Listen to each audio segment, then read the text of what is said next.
খরচ করতে হবে। এবার আরেকটু গভীরে আসি। আপনি জানেন যে শেয়ার বাজারে দুইভাবে টাকা বিনিয়োগ করা যায়। এক, আইপিও মার্কেট বা প্রাইমারি মার্কেট, এবং দ্বিতীয়টি হচ্ছে সেকেন্ডারি মার্কেট।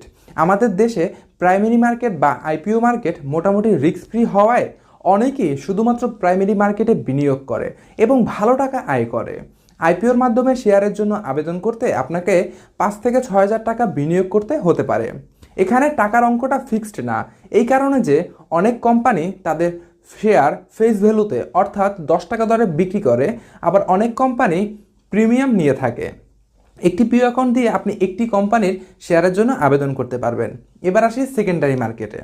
সেকেন্ডারি মার্কেটে আপনি যত টাকা ইচ্ছা তত টাকাই বিনিয়োগ করতে পারবেন, তবে ন্যূনতম 20,000 টাকা দিয়ে শুরু করতে পারেন।